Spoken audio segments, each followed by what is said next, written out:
El conflicto es una forma de socialización y un signo de vitalidad social. En esta oportunidad nuestro grupo les va a hablar sobre los conflictos filosóficos, para lo cual hemos tomado en consideración una sentencia de la Corte Constitucional colombiana, en donde respecto a una demanda de inconstitucionalidad de una norma penal, se pone de manifiesto un dilema ético como es el tema de la eutanasia como un valor, como un principio, como un derecho e incluso como un presupuesto filosófico de un Estado social de derecho. Es por ello que en primer lugar hay que tener en consideración que la vida en sociedad está marcada por un conjunto de interacciones humanas y producto de estas interacciones es que se gestan conflictos de diversa índole, ya sean por desacuerdos, por un choque de ideas, de opiniones o de valores. Y es por ello que Suárez define el conflicto como un proceso complejo que construyen dos o más partes en el que van a predominar intereses antagónicos. Es decir, se considera el conflicto como un proceso porque no se gesta en un solo acto, sino que va a aparecer como una secuencia de pasos en donde las partes involucradas van a contribuir con sus acciones. Una de las formas en las que se manifiesta este proceso complejo es a través de los conflictos filosóficos. Por ejemplo, estos se entienden como aquellas posiciones antagónicas que responden a una perspectiva personal de la forma en la que se aprecia la realidad. Es decir, aquí se enfrentan personas o grupos con diferentes intereses sobre un determinado tema o problema. Estos conflictos filosóficos están asociados a una percepción de la realidad subjetiva y contextual que nos permite efectuar juicios de valor. En este contexto, en la sociedad se han evidenciado determinados problemas que surcan la historia de la filosofía, como por ejemplo el dilema ético de la eutanasia, que vamos a analizarlo a lo largo de este video. Entonces, este dilema ético de la eutanasia ha sido definido como un conflicto filosófico, puesto que resalta el conflicto como tal ético y moral sobre sufrir o dejar de sufrir frente a una enfermedad irreversible. La eutanasia ha sido manejada por dos corrientes filosóficas basándose en las creencias y los conocimientos de los seres sociales y como tal de su desarrollo. Sin embargo, estas dos corrientes han tomado como presupuesto el tema de la dignidad humana para defenderla o para rechazarla. Colombia es uno de los primeros países latinoamericanos en permitir la aplicación de la eutanasia desde 1997, pero solo para personas con enfermedad en fase terminal o con una expectativa de vida menor a 6 meses. Pero por años, ningún caso fue aprobado por el Congreso y, sin embargo, por otro fallo, en el año 2015 ordenó al Ministerio de Salud que estableciera un reglamento para su aplicación. A pesar de ello, nada cambió. La mayoría de las personas que lo solicitaron presentaron quejas relacionadas con la demora en la autorización de los procedimientos y una falta de seguimiento a sus derechos de petición. En consecuencia, el Ministerio de Salud presentó un análisis desde la bioética sobre la toma de la decisión al final de la vida, en concordancia con los avances y desarrollos de esta área dentro del marco de los cimientos filosóficos de la discusión y desde la perspectiva de los diferentes sectores del país interesados. Tiempo después, se presentó una demanda de inconstitucionalidad contra el artículo 106 del Código Penal que tipifica el homicidio por piedad, que consideran que este desconoce el derecho fundamental a la muerte digna de las personas con lesiones corporales o enfermedades graves e incurables, pero que no se encuentran en un estado terminal. Y el 22 de julio de 2021 la Corte Constitucional colombiana emitió un fallo para ampliar el acceso a la eutanasia a pacientes con estas características. En el conflicto filosófico se enfrentan dos posiciones. Por un lado, quienes defienden la eutanasia mencionan un cambio en el contexto normativo y un avance en el significado de la Constitución colombiana, por lo que anteponen el valor de la autonomía personal sobre el valor de la vida. Por el otro, están los que ven la vida como el valor más preciado. Esta postura fue fuertemente respaldada por la Fundación Colombiana de Ética y Bioética. El inconveniente recae en encontrar un punto medio en el cual se pueda respetar la autonomía y no caer en el abuso. Aristóteles decía, la virtud de la ética resulta de aplicar la razón a la vida, por lo que la razonabilidad es la elección de un término medio entre dos excesos. Una vez hemos explicado a la eutanasia como un conflicto filosófico, vamos a desarrollar sus 5 fases. Y este conflicto empieza por el surgimiento. El conflicto es por aprobar la eutanasia o homicidio por piedad en Colombia. El tipo penal de homicidio por piedad que se discute en Colombia se refiere a la conducta de privar a una persona de su vida,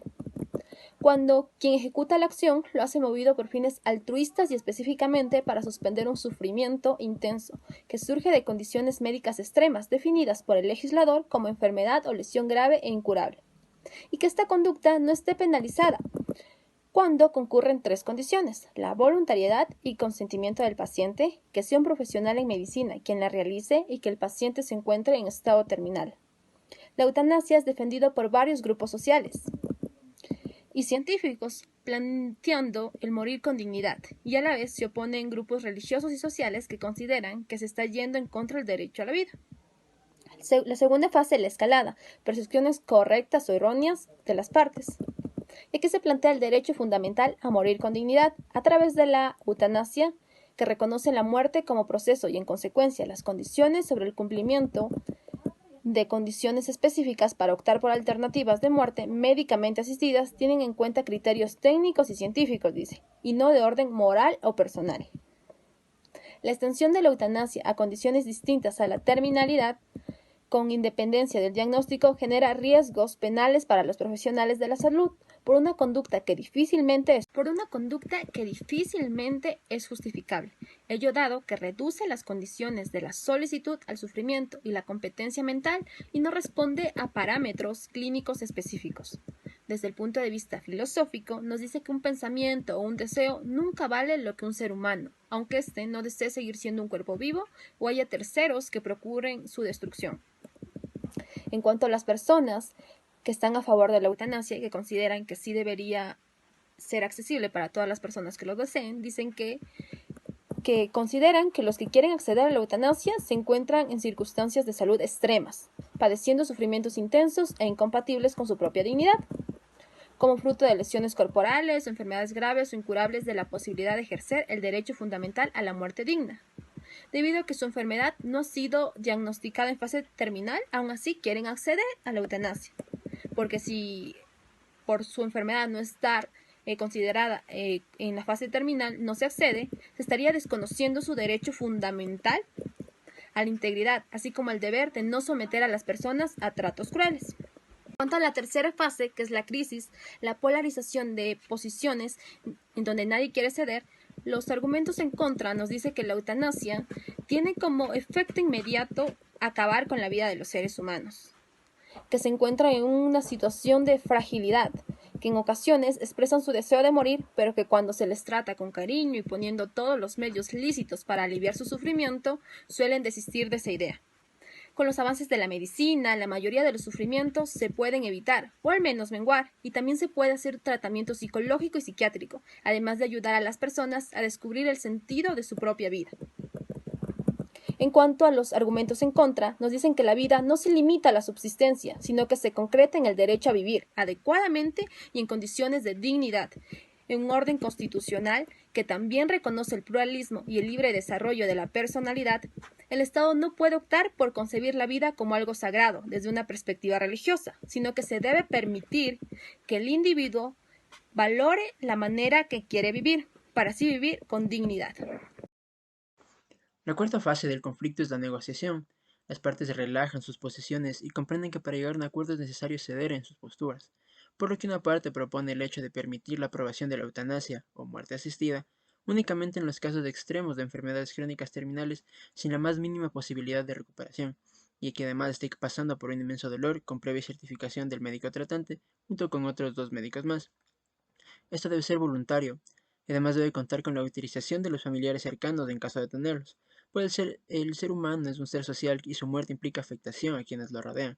Adicional a esto, se debe establecer un programa para quienes desean optar por la muerte asistida para que se les brinde ayuda social de expertos psicólogos y profesionales del tema que les permita reflexionar sobre la decisión que quieren tomar y que estén totalmente seguros de ello. La fase del conflicto es la resolución. Se llega a un acuerdo en donde ambas partes se dieron en puntos clave de sus posturas, en un tema tan complicado y donde se ven tan enfrentadas dos posturas muy fuertes y muy contrarias, pero que con el objetivo de construir paz se decidió que se aprobaría la muerte asistida o eutanasia en las personas que se encuentren en circunstancias de salud extrema, sin posibilidades reales de alivio, y que la misma sea de estado terminal. Esto debe ser voluntario, y bastará la sola autorización del paciente. Adicional a esto, para aquellos que desean optar por la muerte asistida, entrarán en un programa que deberá ser de duración corta, en el que participarán psicólogos y profesionales expertos en el tema que sepan proveer alternativas y que sirvan para reafirmar la decisión tomada por el paciente de tener una muerte digna. Por otro lado, se realiza una contrapropuesta y señala que deben comprender que la persona es un ser en sí mismo, por lo que su solo consentimiento es suficiente para la autorización, además de que están dispuestos a aceptar la propuesta de la muerte asistida en caso de personas que se encuentren en circunstancias de salud extrema sin posibilidades de alivio, pero que no necesariamente se encuentren en estado terminal, además de aceptar y coincidir en la propuesta de la ayuda social previa a la eutanasia. Tenemos como conclusión que la Corte Constitucional de Colombia estudió en este caso la oportunidad, una demanda contra el artículo 106 del Código Penal, que establece el homicidio por piedad, la conducta de quitar la vida a una persona con el fin de poner fin a profundos sufrimientos derivados de una lesión o una enfermedad grave e incurable. En torno al problema jurídico de fondo, la Sala consideró que los tres cargos de la demanda en realidad podrían estudiarse agrupados en un cuestionamiento. Si la condición de enfermedad terminal desconocía la dignidad humana del paciente en relación con su autonomía e integridad, entendida esta última como el derecho a no ser sometido a tratos y penas crueles, inhumanos y degradantes. Con base a estos fundamentos normativos, la Sala planteó que el problema jurídico es susceptible de abordarse en dos grandes dimensiones: el uso del derecho penal frente a las conductas altruistas que ponen fin o contribuyen a culminar con una vida humana para evitar sufrimientos profundos e intensivos derivados de condiciones de salud extrema, y el acceso al derecho fundamental a morir dignamente. Este último es un derecho complejo que tiene al menos tres importantes proyecciones: los cuidados paliativos, la adecuación o suspensión del esfuerzo terapéutico para no extender la vida con mecanismos médicos extremos, y las prestaciones específicas para una muerte en condiciones de dignidad. La Sala concluyó que, en efecto, la condición de enfermedad en fase terminal desconoce la autonomía del paciente, que desea terminar su vida porque se encuentra en condiciones extremas, que le producen un sufrimiento intenso y que se oponen a su concepto de vida digna. Además, esta condición puede llevar a la persona a padecer un trato inhumano, cruel y degradante, porque la somete a soportar un sufrimiento intenso de manera indefinida. De igual manera, la Corte avanzó en el estudio de la prohibición de tratos crueles, inhumanos y degradantes y de su relación con el derecho fundamental a morir dignamente. En este ámbito se señaló que si un paciente no se encuentra en el uso consciente, debe de tomarse en consideración los criterios expuestos anteriormente por la Corte. Gracias.